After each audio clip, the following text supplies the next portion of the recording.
한국사, 특히 고대사 하면 와, 진짜 복잡하죠? 오늘은요, 1000년이 넘는 시간 동안 한반도의 주인이 되기 위해 벌어졌던 그 치열했던 경쟁, 고대사 이야기를 한번 제대로 파헤쳐 보겠습니다. 아니, 고대사. 생각만 해도 머리가 지끈거리지 않으세요? 뭐 외울 왕은 왜 이렇게 많고 나라는 또 왜 이렇게 많은지? 저도 충분히 이해합니다. 근데요, 이걸 좀 다른 각도에서 보면 어떨까요? 바로 이겁니다. 그냥 딱딱한 역사가 아니라 1000년 넘게 이어진 하나의 거대한 챔피언십 시즌이라고 보는 거죠. 한반도라는 경기장에서 말이에요. 각 나라는 하나의 팀, 그리고 왕들은 그 팀의 에이스 선수들. 과연 어느 팀이 최종 우승 트로피를 거머쥐게 될까요? 자, 그럼 본선 리그 시작 전에 워밍업, 예선전부터 한번 훑어볼게요. 우리가 아는 그 삼국시대가 본격적으로 열리기 전에 한반도 곳곳에는 이미 저마다의 개성을 뽐내는 여러 나라들이 털을 잡고 있었거든요. 보시면 나라마다 문화가 정말 제각각이죠? 특히 중요한 게 바로 저 제천 행사, 그러니까 하늘의 제사 지내는 축제인데요. 부여는 12월에 영고, 고구려는 10월에 동맹, 동해도 10월에 무천. 이거 시험에 진짜 잘 나오는데 헷갈리잖아요? 그래서 앞글자만 따서 부영, 고동, 동무 이렇게 외우면 절대 안 잊어버립니다. 일종의 꿀팁이죠.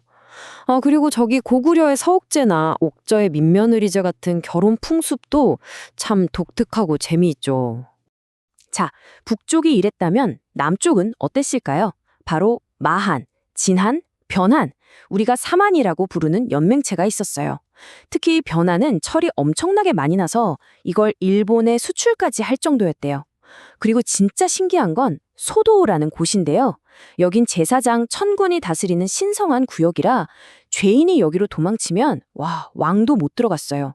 정치가 종교의 영역을 침범할 수 없었던 거죠. 벌써부터 재정 분리가 나타났다는 게 정말 놀랍지 않나요?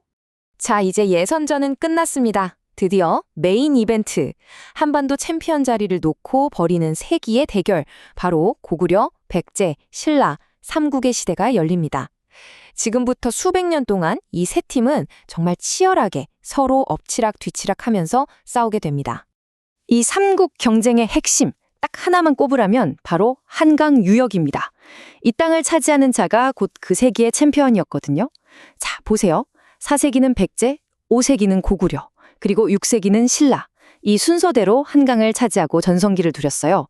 이 흐름, 456, 백고신, 이거 하나만 기억해도 삼국시대 절반은 이해하신 겁니다. 정말 중요해요. 먼저 4세기, 백제 시대가 열립니다. 스타 플레이어는 바로 근초고왕. 이 왕의 활약이 정말 대단한데요. 남쪽으로는 마한을 싹 정리하고 북쪽으로 치고 올라가서 고구려의 평양성을 공격, 당시 고구려 왕이었던 고구관왕을 전사시키는 어마어마한 업적을 세웁니다. 여기서 그치지 않고 바다 건너 중국, 일본까지 진출했으니 그야말로 백제의 최전성기였죠. 하지만 영원한 챔피언은 없죠. 5세기가 되자 판이 완전히 뒤집힙니다. 이름부터 위대한 광개토대왕이 등장해서 만주 벌판을 달리며 영토를 어마어마하게 넓히고요. 그 아들인 장수왕은 한술 더 뜹니다. 아예 수도를 국내성에서 남쪽 평양으로 옮겨버려요. 이건 뭐 대놓고 이제 너희 차례야 하고 백제와 신라를 압박하는 거죠. 그야말로 5세기는 고구려에 의한 고구려를 위한 시대였습니다. 이렇게 고구려가 막강하게 밀고 내려오니까 백제와 신라는 어떻겠어요? 이러다 둘 다 죽겠까 싶어서 일단 손을 잡습니다. 이게 바로 그 유명한 나제 동맹이에요. 근데 고구려 눈 하나 깜짝 안 합니다. 보란 듯이 더 남쪽으로 내려와서 지금의 충주에다가 똑하니 비석을 세워요. 여기까지 다 우리 땅이다 하고 도장을 꽝 찍은 거죠. 이게 바로 충주 고구려비입니다. 자, 이제 마지막 6세기입니다. 이때까지 사실상 막내 취급받던 신라가 대반전을 일으킵니다. 법흥왕 때 나라의 뼈대를 튼튼하게 만들더니 그 힘을 바탕으로 진흥왕이 마침내 한반도의 심장부인 한강유역을 꿀꺽 삼켜버립니다. 아무도 예상 못했던 언더독의 대역전극이 시작된 거죠. 그런데 이 과정이 정말 한편의 드라마입니다. 원래는 신라랑 백제가 같이 힘을 합쳐서 고구려한테서 한강을 뺏었거든요. 약속대로라면 나눠 가져야죠. 그런데 신라 진흥왕이 동맹이었던 백제의 뒤통수를 제대로 칩니다. 백제가 차지했던 한강 하류까지 싹 다 뺏어버린 거예요. 와, 이거에 격분한 백제 성왕이 복수하러 쳐들어갔다가 오히려 관산성 전투에서 전사하고 맙니다. 믿었던 동맹에게 비참한 최후를 맞은 거죠.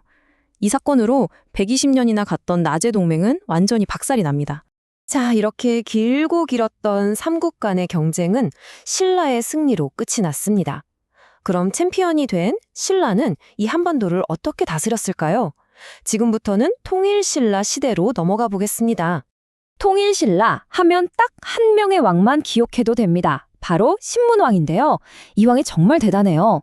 자기 장인인 김흠돌이 반란을 일으키니까 옳다구나 하고 이걸 기회로 삼아서 반대파 귀족들을 싹 쓸어버립니다.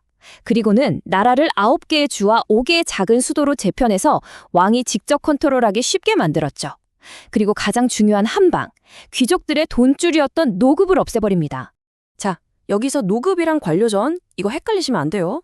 노급은 뭐냐면 귀족이 땅을 받으면 거기서 세금도 걷고 그 지역 사람들까지 야, 일 좀 해 하고 맘대로 부릴 수 있는 엄청난 권한이었어요. 거의 뭐 미니 왕국 수준이죠.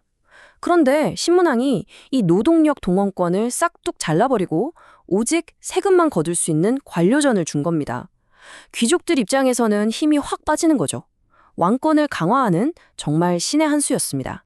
신문왕 덕분에 신라 중대까지는 왕권이 아주 강력하게 유지됩니다. 평화롭고 안정적이었죠. 하지만 신라 하대로 접어들면서 모든 게 무너집니다. 중앙에서는 귀족들이 서로 왕하겠다고 치고받고 싸우느라 정신이 없고 그 틈을 타 지방에서는 호족이라고 불리는 새로운 실력자들이 내가 이 동네 짱이야 하면서 들고 일어나는 거죠. 그야말로 총체적 난국, 혼란의 시대가 다시 시작됩니다.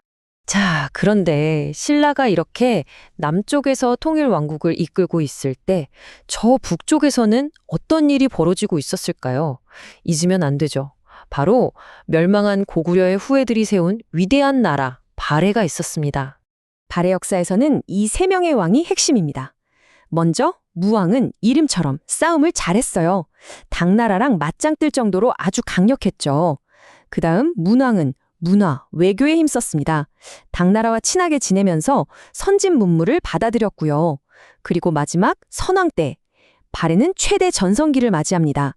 영토도 가장 넓었고 얼마나 번성했으면 중국에서 해해동 성국, 즉 바다 동쪽에 번성한 나라라는 멋진 별명까지 붙여줬을까요? 좋습니다. 지금까지 나라들 간의 경쟁 구도를 쭉 살펴봤는데요. 그럼 이 시대를 살았던 사람들의 삶은 어땠을까요? 이 사회를 지탱했던 보이지 않는 눈, 바로 사회 제도와 사상에 대해 한번 알아보겠습니다. 신라 사회를 딱 한 단어로 요약하라면 저는 무조건 골품제를 꼽겠습니다. 이게 뭐냐면요. 말 그대로 뼛속까지 등급이 매겨져 있다는 거예요. 태어나는 순간 그냥 그걸로 인생이 결정됩니다. 내가 탈 수 있는 말, 살 수 있는 집 크기, 결혼할 수 있는 상대, 올라갈 수 있는 관직, 이 모든 게 내가 바꿀 수 없는 골품에 따라 정해져 있었던 거죠. 정말 숨막히는 사회 아니었을까요? 이런 신분제 사회에서 사람들의 마음을 하나로 모아준 게 바로 불교인데요. 특히 통일신라 시대의 슈퍼스타, 원효와 의상 스님을 절대 빼놓을 수 없죠. 두 분의 스타일이 완전히 달랐어요. 원효는 불교? 그거 어려운 거 아니야 하면서 나무아미타불만 외치면 누구나 부처가 될 수 있다고. 그야말로 불교의 대중화를 이끌었고요. 반면에 의상은 엘리트 코스였죠. 화엄사상이라는 체계적인 교리를 통해 지배층을 하나로 묶는 좀 더 아카데믹한 역할을 했습니다. 자, 이렇게 정신없이 천년의 역사를 달려왔습니다. 다시 처음의 질문으로 돌아가 볼까요? 이 길고 긴 챔피언십 시즌에서 과연 진정한 승자는 누구라고 할 수 있을까요? 한번 정리해보죠. 백제는 섬세하고 화려한 문화를 꽃피웠던 문화 강국이었고요. 고구려는 그 누구도 막을 수 없었던 군사 강국이었습니다. 그리고 신라는 결국 최후의 우승, 전략의 승자였죠. 아, 그리고 잊지 말아야 할 발해. 고구려의 기상을 이어받은 북방의 계승자였습니다. 어느 하나 빼놓을 수 없는 우리 역사죠. 결국 모든 팀이 각자의 방식으로 자기 시대의 챔피언이었습니다. 이걸 보고 나니 이런 생각이 드네요. 만약 역사가 정말 경쟁이라면 진정한 승자를 가리는 기준은 과연 뭘까요? 압도적인 힘일까요? 아니면 모두를 감동시키는 문화의 힘일까요? 혹은 그저 끈질기게 살아남는 자가 강한 걸까요? 이 질문을 여러분께 던지면서 오늘 이야기를 마무리하겠습니다.